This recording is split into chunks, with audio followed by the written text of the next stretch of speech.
Hello दोस्तों, कैसे हो आप सब लोग। हम काफ़ी टाइम बाद मिल रहे हैं क्योंकि मैंने सोचा आप लोगों को थोड़ा गैप दिया जाए।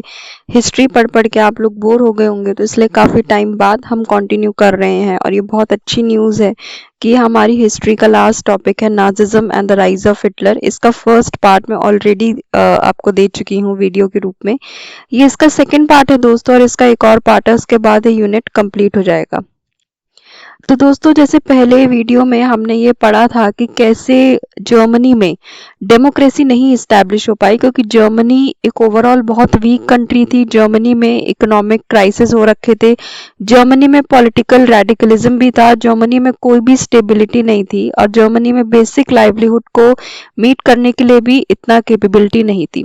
तो जर्मनी में इंडस्ट्रीज हमने खोली थी, मतलब जर्मनी को डेवलपमेंट शुरू ही करी थी, बट जर्मनी में डेमोक्रेसी पॉसिबल नहीं थी।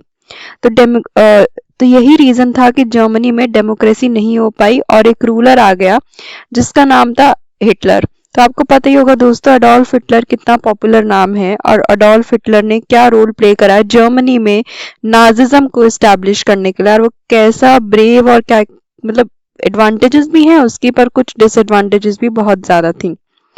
तो आज हम सारा हिटलर के बारे में बात करेंगे। हिटलर का क्या बैकग्राउंड था, हिटलर की क्या पॉलिसीज रही जर्मनी में।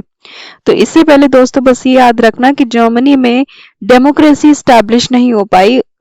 हमने कॉन्स्टिट्यूशन स्टैब्लिश करने की बहुत कोशिश करी, बट वो फेल हो गया। तो हिटलर पावर में आ गया, और Hitler was born in 1889 in Austria and spend his youth in poverty. तो हिटलर दोस्तों कोई अच्छे फैमिली बैकग्राउंड से नहीं था, हिटलर एक बहुत ही पुअर बैकग्राउंड से था। हिटलर के पास ज्यादा पैसा नहीं था, तो इसलिए क्या करते थे हिटलर, वो वॉर्स में पार्टिसिपेट करता था। तो हिटलर वॉर्स में जाते थे और हिटलर वॉर में पार्टिसिपेट करते थे, और वहीं से उनको एक्सपीरियंस हुआ, और वो काफी ज्यादा ब्रेव हो गए। क्योंकि दोस्तों अगर वो अच्छे बैकग्राउंड से होते तो उनको वॉर्स वगैरह में जाने की नहीं जरूरत होती, वो बिजनेस वगैरह या फिर क्लर्जी या नोबिलिटी में काम करते। पर हिटलर बहुत ही पुअर बैकग्राउंड से थे, तो उन्होंने he enrolled for army, acted as a messenger in the front, became a corporal and earned medals for bravery। तो हिटलर एक बहुत ज्यादा ब्रेव सोल्जर थे, तो हिटलर काफी ज्यादा ब्रेव थे, और हिटलर के ओरेटरी स्किल्स काफी ज्यादा अच्छे थे। हिटलर जब बोलते थे तो लोग मूव हो जाते थे, तो यही रीजन था कि जर्मनी पे उनका इतना ज्यादा होल्ड रहा। So Hitler joined a small group called the German Worker Party. He took over the organization and renamed it as National Socialist German Workers Party. Later it came to know as Nazis Party. तो दोस्तों ये नाम आपको थोड़े remember करने पड़ेंगे, but इसमें basic नाम आपको यही याद रखना है कि नाजी पार्टी के नाम से वो हुआ। उसके बाद हिटलर ने बेवेरिया का कंट्रोल लिया, उसको फिर वो बर्लिन तक गया, उन्होंने कैप्चर पावर करी, उसके बाद वो फेल हो गए। But after 1929 banks collapsed and the business shut down, lost their jobs and middle class got threatened। तो जैसे कि अगर आप मेरी प्रीवियस वीडियो के लास्ट स्लाइड में देखेंगे तो जर्मनी एक्सट्रीम डिप्रेशन में था, जर्मनी में हाइपर इन्फ्लेशन आ गया था। हाइपर इन्फ्लेशन दोस्तों की बेसिक कमोडिटीज के प्राइसेस एक्सट्रीमली ज्यादा बढ़ गए थे। तो नाजिज्म एक मास मूवमेंट बन गया ग्रेट डिप्रेशन के टाइम में, क्योंकि इतना ज्यादा डिप्रेशन था जर्मनी में, बैंक्स तक कोलैप्स हो गए थे, सारे बिजनेस बंद हो गए थे, मिडिल क्लास और वर्कर्स ने अपनी सारी जॉब उनकी चली गई थी। तो Nazi propaganda stirred hopes of a better future. तो एक और फैक्ट की बात मैं आपको यहाँ बताना चाहूंगी दोस्तों, इन 1929 Nazi party got no more than 2.6% of votes in Reichstag German parliament, but by 1932 it became the largest party with 37% votes। तो दोस्तों ये फैक्ट हमको क्लियरली बता रहा है कि कैसे नाजी पार्टी ने ग्रेट डिप्रेशन के टाइम पे अपना बोलबाला इस्टेब्लिश कर दिया, कैसे उनका प्रोपेगेंडा सबको पसंद आने लग गया, और कैसे नाजी पार्टी ने अपना फॉर्म में आ गई नाजी पार्टी, और 37% उसके वोट्स आए बाय 1932, जो कि लार्जेस्ट पार्टी बन गई। उसके बाद हिटलर, अब हिटलर के बारे में जैसे मैंने बोला था दोस्तों, हिटलर के ओरेटरी स्किल्स काफी ज्यादा अच्छे थे। तो उसने बहुत ज्यादा प्रोमिसेस करे दोस्तों, जैसे हमारे पॉलिटिशियंस आजकल करते हैं, we will build a strong nation, we will undo the injustice of the Versailles treaty, restore the dignity of the German people. Youth के लिए उन्होंने काफी ज्यादा प्रोमिसेस करे, और फॉरेन कॉन्स्पिरेंसीज को उन्होंने हटाने का काफी ज्यादा कोशिश करा। तो हिटलर ने हर एक ग्रुप ऑफ सेक्शन को टैकल करा, चाहे वो मिडिल क्लास हो, चाहे वो यूथ हो, चाहे वो फॉरेन से रिलेटेड प्रॉब्लम्स हो, क्योंकि हिटलर नाजी पार्टी का मेंबर था और हिटलर को पूरा जो भी हो रहा है जर्मनी में उसके बारे में बहुत ज्यादा अच्छा पता था। तो Hitler assigned the responsibility of economic recovery to economist Hjalmar Schacht, who aimed at full production and full employment through state-funded work creation program. तो हिटलर ने इकोनॉमिक रिस्पॉन्सिबिलिटी भी दोस्तों असाइन कर दी। उसके बाद ही pulled out of League of Nations and reoccupied in Greenland in 1936 और उसने क्या स्लोगन दिया, one people one empire one leader. मतलब वो चाहता है कि वही एम्पायर हो, वही लीडर हो, जो भी जर्मनी में हो वो सब उसके बेसिस पे हो। Hitler chose war as a way out of economic crisis. Resources were to be accumulated through expansion of territory. Germany invaded Poland and started a war with France and England. ये सब दोस्तों तो extra information है, मैं इसलिए आपको बता रही हूँ, तो इसलिए आपको उसकी ज्यादा टेंशन लेने की जरूरत नहीं है। हिटलर के बारे में आप यह याद रखिए कि हिटलर एक बहुत ज्यादा ब्रेव सोल्जर था। हिटलर एक पॉवर्टी बैकग्राउंड से था। हिटलर की ओरेटरी स्किल्स बहुत अच्छे थे, पर हिटलर की बहुत ज्यादा एक आदत थी, उसको अपना डोमिनेंस एस्टैब्लिश करना था। वो चाहता था कि जर्मनी में सिर्फ लोग उसी को पूछे, वो ही एक लीडर हो, उसी का एम्पायर और उसी की ही पॉलिसीज हो।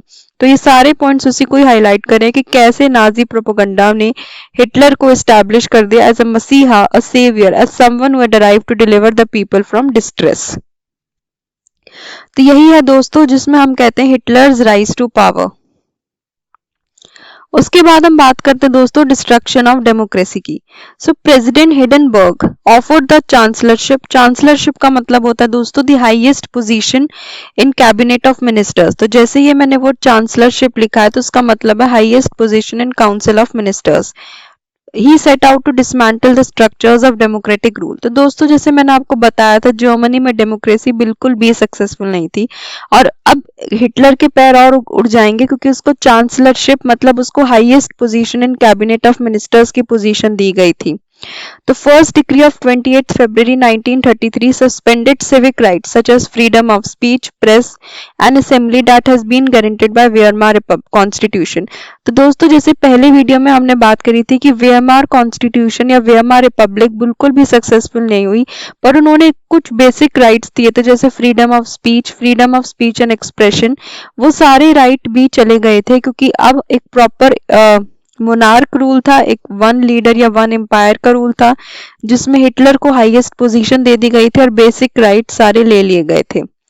तो famous enabling act was passed which established dictatorship in Germany. तो दोस्तों ये बहुत इंपॉर्टेंट डेट है 3 मार्च 1933 जब डिक्टेटरशिप एस्टैब्लिश हो गई जर्मनी में। डिक्टेटरशिप का मतलब होता है दोस्तों कि कोई फ्रीडम ऑफ स्पीच नहीं रहेगी, कोई फ्रीडम ऑफ एक्सप्रेशन नहीं रहेगा, कोई राइट टू वोट नहीं रहेगा, इकोनॉमी पे या सेंसरशिप नहीं रहेगी। आप मतलब कुछ भी ऐसे ही इकोनॉमी पे या सोशल पोस्ट नहीं डाल सकते, प्रॉपर सेंसरशिप रहेगी, जैसे कि दोस्तों थोड़ा बहुत चाइना में भी होता है। और ये थोड़ा बहुत आप इससे भी रिलेट कर सकते हैं जैसे इंदिरा गांधी ने इंडिया में इमरजेंसी रूल एस्टैब्लिश करा था, जब आप कुछ भी ऐसे ही कुछ भी न्यूज़पेपर्स में नहीं डाल सकते, हिटलर के खिलाफ ही नहीं डाल सकते, और वैसे भी आपको कोई फ्रीडम नहीं रहेगा। मीडिया पे, आर्मी पे, जुडिशरी पे अपना सारा कंट्रोल ले लिया। और apart from the already existing regular police in green uniform and the SA or the stormtroopers, these included Gestapo, secret state police, SS, protection squads, criminal police and security service. तो ये दोस्तों आपको इनके नाम याद रखने पड़ेंगे, और इसमें यही है कि Hitler got power to sideline parliament and rule by decree. All political parties and trade unions were banned except for Nazi party. Nazi party का मेंबर हिटलर था, हिटलर को हाईएस्ट पोजीशन दे दी गई थी, और हिटलर के आने से जर्मनी में डिक्टेटरशिप आ गई थी। उसकी वजह से सारे बेसिक राइट्स ले लिए गए थे और जर्मनी में कंप्लीट कंट्रोल था over economy, media, army and judiciary. उसके बाद हम नेक्स्ट बात करते हैं दोस्तों रिकंस्ट्रक्शन की।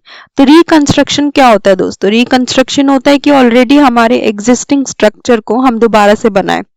तो इकोनॉमिक रिकवरी की जैसे मैंने बात करी थी दोस्तों कि हिटलर ने इकोनॉमिक रिकवरी इन दो इकोनॉमिस्ट को या इस इकोनॉमिस्ट को दे दी गई थी जो कि बहुत पॉपुलर इकोनॉमिस्ट था उस टाइम का, ताकि वो क्या कहते हैं इकोनॉमिक प्रोडक्शन पे अपना काम कर पाए, अपनी जो स्टेट है, जर्मनी की जो स्टेट थी उस पे काम कर पाए, एम्प्लॉयमेंट बढ़ा पाए, और ये जो फुल एम्प्लॉयमेंट प्रोग्राम की तरफ उसने रन करा था, which is a state creation programme. Germany धीरे धीरे प्रोग्रेस कर रही थी। हिटलर अपने तरीकों से सोच रहा था कि जर्मनी की ग्रेट इकोनॉमिक डिप्रेशन को कम करा जाए।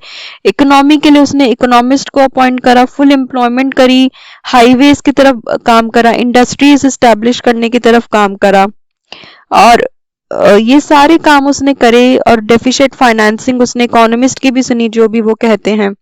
तो जैसे यही है दोस्तों कि हिटलर ने इकोनॉमिक रिकवरी के लिए Hjalmar Schacht who aimed at full production and full employment program को दे दिया गया। Hitler chose war as a way out of economic crisis. तो हिटलर को लगा कि जो भी नहीं हो पा रहा है काम, तो उसने उसके लिए वॉर को चूज करा। रिसोर्सेज को एक्यूमुलेट करके उसने पोलैंड को इन्वेट करा, उसने फ्रांस के साथ वॉर शुरू कर दी, क्योंकि हिटलर एक सोल्जर था, वो भी बहुत ज्यादा ब्रेव सोल्जर, इसलिए हिटलर को वॉर करना बहुत ज्यादा पसंद था। तो वो सोचता था कि हर चीजों के लिए मैं वॉर में ऑक्यूपाई रहूं। उसके बाद यही था कि अब प्रेजेंट सिचुएशन अगर मैं जर्मनी के 2-3 पॉइंट्स में स्टैब्लिश करूं, तो वो यही थी कि जर्मनी में अब एक डिक्टेटर था जिसका नाम अडोल्फ हिटलर था। जर्मनी में अब एक ही पार्टी थी जिसका नाम नाजी पार्टी थी।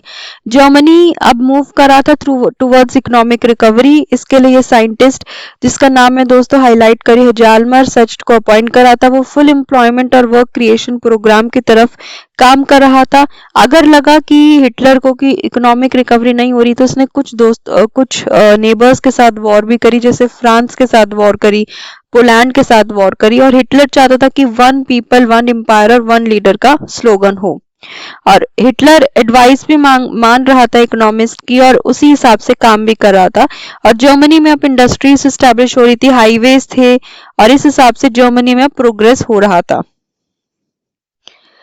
अब नाजीज नाजीज की क्या आइडियोलॉजी थी दोस्तों? जैसे हर पार्टी की अपनी आइडियोलॉजी होती है। अपनी जो भारतीय जनता पार्टी है उनकी अपनी हिंदुत्व पे आइडियोलॉजी है, कांग्रेस की अलग आइडियोलॉजी है, तो इसलिए नाजी पार्टी की भी एक कुछ आइडियोलॉजी थी।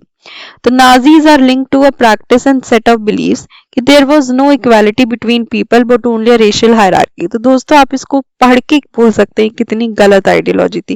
वो पहले ही लोगों में आ रहे हैं कि कोई भी लोग इक्वल नहीं है, जिनकी रेस अच्छी है वो ज्यादा सुपीरियर है, जिनकी रेस कम है वो अच्छी नहीं है, वो कम सुपीरियर है। जैसे कि दोस्तों हमारे इंडिया में भी पहले होता था कि schedule caste, schedule tribe, OBC lower race के हैं, जिनको हम चमार हरिजन भी कहते हैं, और जो जनरल कैटेगरी है वो जनरल बीच की कैटेगरी होगी, ब्राह्मण्स है, पंडित्स है, वो सबसे हायर रेस के हैं। तो Nazi began to implement the dream of creating a community of pure Germans by eliminating the undesirable ones in extended empire। तो ये हिटलर की आइडियोलॉजी कितनी ज्यादा गलत थी दोस्तों कि वो जर्मनी में जर्मन्स को ज्यादा सुपीरियर मानता था, जो कि प्योर रेस के थे। उसके अलावा मतलब ये हम ऐसे कह सकते हैं दोस्तों कि अगर हम हिंदुस्तान में रहे, अपने इंडिया में रहे, तो हम हिंदूज को सुपीरियर माने। उसके अलावा जो भी हमारी कम्युनिटी होगी, जैसे ज्यूज होगी, क्रिश्चियन होगी, बुद्धिज्म होगी, जैनिज्म होगी, उनको हम अनडिजायरेबल माने, और माने कि इनमें एक रेशियल हायरार्की है। तो racism of Hitler borrowed from thinkers like Charles Darwin and Herbert Spencer. और उसके बाद the Jews, the Russians and the Poles, all of them are persecuted. तो ज्यूज एक अलग कम्युनिटी थी, रशियंस की एक अलग कम्युनिटी थी, उन सबको परसिक्यूट कर दिया गया। Germany occupied Poland and parts of Russia, captured civilian workers as slave labourers. तो जैसे कि मैंने बताया दोस्तों, हिटलर को वॉर करना बहुत पसंद था। वो वॉर करता था और वहां के लेबरर्स को अपनी कंट्री में ले आता था और उनको स्लेवरी का काम देता था। The Jews were stereotyped as killers of Christ and users. They were barred from owning land and persecuted through violence, expulsion from land।